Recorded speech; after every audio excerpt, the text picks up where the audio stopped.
Good morning, welcome to our intellectual quality और learning platform. तो हम अपने डेली करंट अफेयर सीरीज की ओर आगे बढ़ते हैं। उससे पहले कुछ मोटिवेशनल कोट्स के बारे में जानेंगे। जिंदगी जीना आसान नहीं होता, बिना संघर्ष के कोई महान नहीं होता। जब तक ना पड़े हथौड़े की चोट, पत्थर भी भगवान नहीं होता। इसलिए आपको निरंतर प्रयास करते रहना है। कितनी भी कठिनाइयां आए उसका सामना करना है। एक दिन सफलता अवश्य मिलेगी। इसी के साथ हम अपने डेली करंट अफेयर सीरीज की ओर आगे बढ़ते हैं। उससे पहले आप सभी लोग टेलीग्राम ग्रुप पर जुड़ जाइएगा। यहाँ पे आपको सारे पीडीएफ प्रोवाइड होंगे हमारे यूट्यूब सेशंस की। तो 15 जून 2024 के सारे करंट अफेयर्स को डिटेल में कवर करेंगे, तो वीडियो के अंत तक बने रहिएगा। क्वेश्चन नंबर 1, हाल ही में up educators international digital teacher olympiad 2024 में किसने टॉप किया है? तो राइट आंसर हो जाएगा शिल्पी अग्रवाल। शिल्पी अग्रवाल ने हाल ही में educators international digital teachers olympiad 2024 में शिल्पी अग्रवाल विजेता बनी है। तो जानते हैं इनके डिटेल पॉइंट्स की ओर।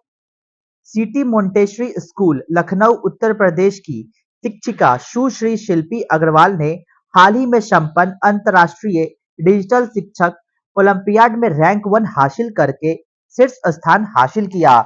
शिक्षकों के कौशल विकास के लिए ओलंपियाड को आयोजन भारत की सबसे तेजी से बढ़ते एक टेक कंपनी अप एजुकेटर द्वारा किया गया था। तो यहाँ पे इंटरेस्टिंग फैक्टर्स याद रखनी हो कि हाल ही में मिसेस शिल्पी अग्रवाल को टॉप पोजीशंस मिले हैं इंडिया का fastest growing ed tech company for skill development for teachers के लिए। वो कौन सी कंपनी के द्वारा आयोजन की गई थी? तो अप एजुकेटर्स के द्वारा।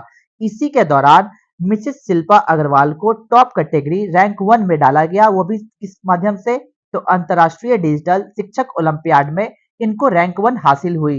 इसी के साथ इस अंतर्राष्ट्रीय कार्यक्रम के पहले संस्करण में 20 देशों के 2663 स्कूलों के 3300 शिक्षकों ने भाग लिया, जिन्होंने अपने उन्नत डिजिटल शिक्षण कौशल का प्रदर्शन किया। तो ये सारे इंटरेस्टिंग फैक्टर्स याद रखना होगा। चलते हैं नेक्स्ट क्वेश्चन नंबर 2 की ओर। हाल ही में 2025 एफआईएच हॉकी पुरुष जूनियर विश्व कप की मेजबानी का अधिकार किसे प्रदान किया गया? तो राइट आंसर होगा इंडिया को। इंडिया को हाल ही में होस्टिंग राइट दी गई 2025 का FIH hockey mains juniors world cup 2025 का होस्टिंग राइट्स हमारे भारत को मिला है। तो जानते हैं इसके डिटेल पॉइंट्स की ओर। अंतर्राष्ट्रीय हॉकी महासंघ, जिसे हम लोग इंटरनेशनल हॉकी फेडरेशन कहते हैं, इसी के द्वारा एक कार्यकारी बोर्ड ने दिसंबर 2025 में होने वाले पहले 24 टीम एफआईएच हॉकी पुरुष जूनियर विश्व कप के लिए भारत को मेजबान देश के रूप में नामित किया। इस टूर्नामेंट में पहली बार 24 टीमें शामिल होगी, जिसमें जूनियर हॉकी विश्व कप का 14वां संस्करण होगा। तो ये सारे इंटरेस्टिंग फैक्टर्स याद रखना होगा। सबसे एग्जाम पॉइंट ऑफ व्यू से हमें ये पॉइंट्स को याद रखनी होगी कि हाल ही में इंटरनेशनल हॉकी फेडरेशन 2025 का होस्टिंग नेशन किसे बनाया गया है? तो हमारे भारत को। साथ ही साथ इस बार कितने टीम पार्टिसिपेट करने वाली है? तो 24 टीम पार्टिसिपेट करने वाली है। और साथ ही साथ ये भी फैक्टर्स याद रखना होगा कि जूनियर हॉकी वर्ल्ड कप का कौन सा एडिशन चल रहा है? तो 14th एडिशन। ये सारे पॉइंट्स आपको याद रखकर चलने होंगे।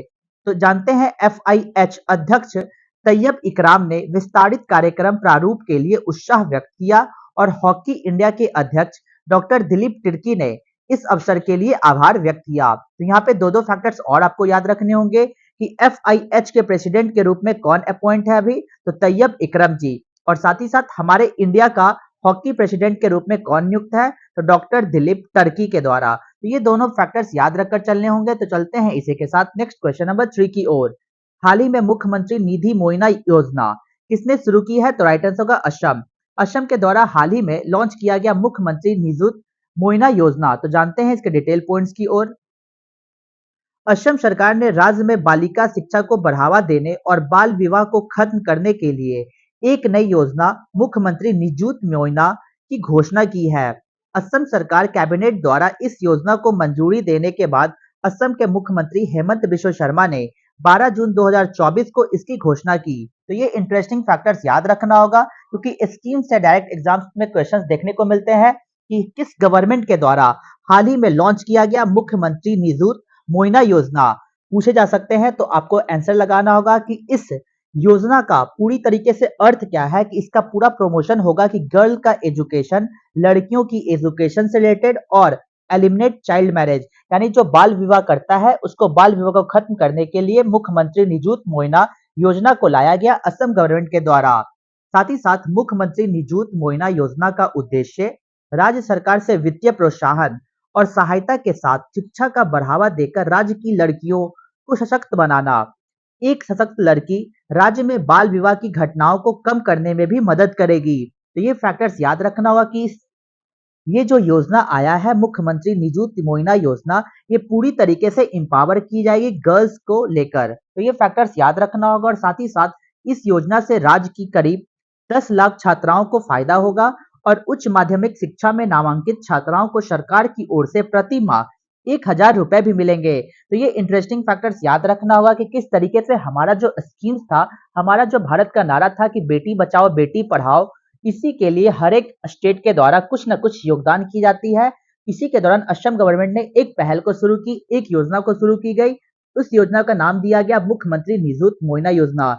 इसके तहत बालिका का शिक्षा को बढ़ावा दिया जाएगा और साथ ही साथ बाल विवाह को खत्म किया जाएगा। तो ये फैक्टर्स याद रखना होगा। तो चलते हैं नेक्स्ट क्वेश्चन नंबर 4 की ओर।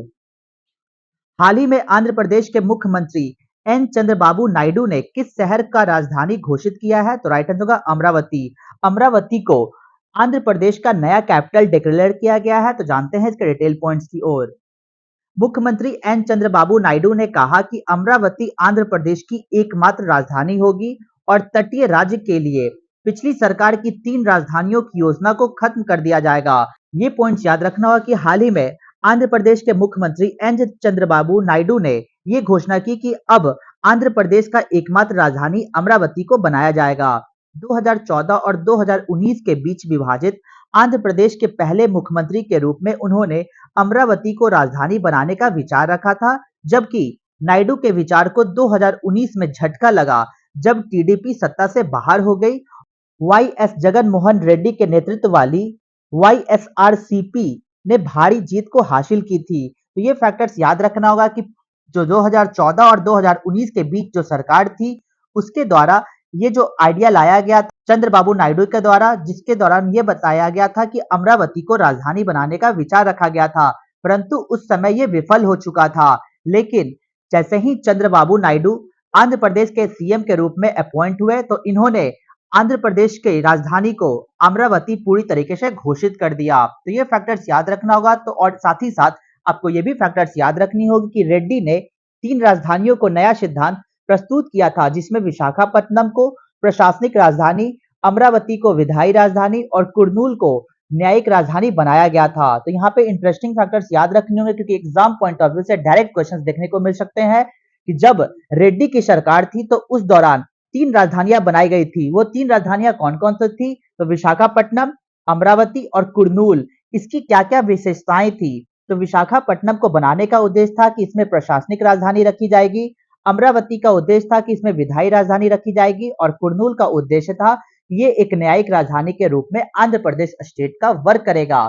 साथ ही साथ अमरावती गुंटूर जिले में कृष्णा नदी के दाहिने किनारे पर स्थित है, जबकि ऐतिहासिक रूप से अमरावती का प्राचीन शहर सातवाहन वंश की राजधानी था। अमरावती का अर्थ होता है अमरों का स्थान। विजयवाड़ा और गुंटूर के बीच रणनीतिक स्थिति के कारण अमरावती को नई राजधानी के रूप में चुना गया था। तो ये सारे फैक्टर्स याद रखने होंगे और साथ ही साथ ये याद रखनी होगी कि हाल ही में आंध्र प्रदेश के नए सीएम चंद्रबाबू नायडू के द्वारा आंध्र प्रदेश की पूर्ण तरीके से राजधानी अमरावती को घोषित कर दी गई। तो चलते हैं इसी के साथ नेक्स्ट क्वेश्चन नंबर 5 की ओर।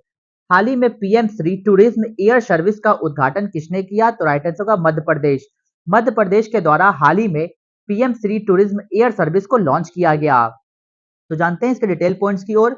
मध्य प्रदेश के मुख्यमंत्री मोहन यादव ने 13 जून 2024 को राज्य की राजधानी भोपाल में राजा भोज अंतर्राष्ट्रीय हवाई अड्डे से पीएम श्री पर्यटन हवाई सेवा का उद्घाटन किया। मध्य प्रदेश में मुख्यमंत्री डॉक्टर मोहन यादव ने नेतृत्व वाली भाजपा सरकार ने अपनी 180 दिन पूरे कर लिए और टर्म मुख्यमंत्री डॉक्टर मोहन यादव ने नई सेवा के टिकट बुक काउंटर का उद्घाटन किया और यात्रियों को बोर्डिंग पास भी प्रदान किए। इस मौके पर मुख्यमंत्री ने कहा कि हवाई सेवा शुरू होने से किसी भी आम आदमी के लिए यात्रा करना और भी आसान हो जाएगा। तो ये सारे फैक्टर्स याद रखकर चलने होंगे। एग्जाम पॉइंट ऑफ व्यू से ये फैक्टर्स याद रखनी होगी कि हाल ही में मध्य प्रदेश के मुख्यमंत्री मोहन यादव के द्वारा राज्य की राजधानी भोपाल से कहां पे? तो राजा भोज अंतर्राष्ट्रीय हवाई अड्डे से पीएम श्री पर्यटन हवाई सेवा का उद्घाटन किया। तो ये सारे फैक्टर्स याद रखने होंगे, एग्जाम पॉइंट ऑफ व्यू से बहुत ही इंटरेस्टिंग पॉइंट्स हो जाएंगे कि राजा भोज अंतरराष्ट्रीय हवाई अड्डा किस स्टेट से बिलोंग रखता है, तो राइट आंसर होगा मध्य प्रदेश के भोपाल से ये बिलोंग रखता है। साथ ही साथ पीएम श्री पर्यटन हवाई सेवा भी इसी अंतरराष्ट्रीय हवाई अड्डा से लॉन्च किया गया। तो ये सारे इंटरेस्टिंग फैक्टर्स याद रखने होंगे। तो चलते हैं नेक्स्ट क्वेश्चन नंबर 6 की ओर। हाल ही में राष्ट्रीय सुरक्षा सलाहकार के रूप में किसे नियुक्त किया गया, तो राइट आंसर होगा अजीत डोभाल। अजीत डोभाल को हाल ही में अपॉइंट किया गया as the national security adviser के रूप में। तो जानते हैं इसके डिटेल पॉइंट्स की ओर।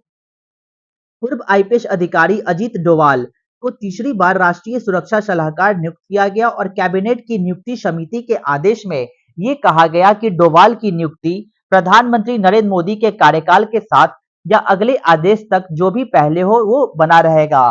साथ ही साथ उनका तीसरा कार्यकाल 10 जून से प्रभावी होगा और आदेश के अनुसार उनके कार्यकाल के दौरान डोभाल को वरीयता तालिका में कैबिनेट मंत्री का दर्जा दिया जाएगा और उनकी नियुक्ति की शर्तें अलग से अधिसूचित की जाएगी। तो यहाँ पे इंटरेस्टिंग फैक्टर्स याद रखना होगा कि हाल ही में अजीत डोभाल को फिर से अपॉइंट किया गया as a national security adviser के रूप में, वो भी कितने कार्यकाल के लिए, तो तीसरी कार्यकाल के लिए इनको फिर से अपॉइंट किया गया अजीत डोभाल को। तो ये इंटरेस्टिंग फैक्टर्स याद रखना होगा। तो चलते हैं नेक्स्ट क्वेश्चन नंबर 7 की ओर। भारत ने हाल ही में किस देश के साथ स्थानीय मुद्रा निपटान प्रणाली शुरू की है, तो राइट आंसर होगा यूएई। यूनाइटेड अरब अमीरात के द्वारा हमारा भारत देश लॉन्च करने वाला है लोकल करेंसी सेटलमेंट सिस्टम। तो जानते हैं इसके डिटेल पॉइंट्स की ओर। स्थानीय मुद्रा निपटान प्रणाली या एलसीएसएस का शुभ आरंभ भारत और संयुक्त अरब अमीरात के बीच आर्थिक संबंधों को नए आकार देने के हिस्से के रूप में हुआ है। पिछले साल भारतीय प्रधानमंत्री नरेंद्र मोदी की यात्रा के दौरान एक ऐतिहासिक कदम में भारत और संयुक्त अरब अमीरात ने स्थानीय मुद्रा निपटान प्रणाली की नींव रखी थी। तो ये फैक्टर्स याद रखना होगा कि हमारे भारत के द्वारा यूएई के सहयोग से लोकल करेंसी सेटलमेंट सिस्टम्स को शुरू किया जाएगा। साथ ही साथ पीएम की यात्रा के दौरान भारतीय रिजर्व बैंक और यूएई के सेंट्रल बैंक ने इस आशय के एक समझौते ज्ञापन पर हस्ताक्षर भी किए। तो ये सारे फैक्टर्स याद रखने होंगे। तो चलते हैं नेक्स्ट क्वेश्चन नंबर 8 की ओर। ग्लोबल कार्बन प्रोजेक्ट के अनुसार विश्व में नाइट्रस ऑक्साइड का सबसे बड़ा उत्सर्जक कौन सा देश बन चुका है, तो राइट आंसर होगा चाइना। चाइना सबसे टॉप पे बन चुके हैं, वो भी ग्लोबल कार्बन प्रोजेक्ट को इमिट करने के मामले में, और वो भी सबसे ज्यादा वर्ल्ड का दुनिया का largest emitter of nitrous oxide के रूप में चाइना टॉप पे बना है। जैसा कि आपको इमेज में दिख रहा है, तो ये सारे डाटा याद रखना होगा। सबसे टॉप पर चाइना, सेकंड पोजीशन पे यूनाइटेड स्टेट और थर्ड पोजीशन पे हमारा भारत। तो ये 3 या 4 फैक्टर्स आपको याद रखने होंगे। चौथे पे रशिया, पांचवें पे जापान। तो ये फैक्टर्स याद रखने होंगे। साथ ही साथ इसके डिटेल पॉइंट्स की ओर चलते हैं। जलवायु वैज्ञानिक के नेटवर्क ग्लोबल कार्बन प्रोजेक्ट द्वारा किए गए एक अध्ययन के अनुसार भारत दुनिया में नाइट्रस ऑक्साइड का दूसरा सबसे बड़ा स्रोत है, जबकि कार्बन डाइऑक्साइड और मीथेन के बाद नाइट्रस ऑक्साइड तीसरा सबसे महत्वपूर्ण ग्रीन हाउस गैस है और 100 वर्षों में कार्बन डाइऑक्साइड से 273 गुना अधिक शक्तिशाली बताया जा रहा है।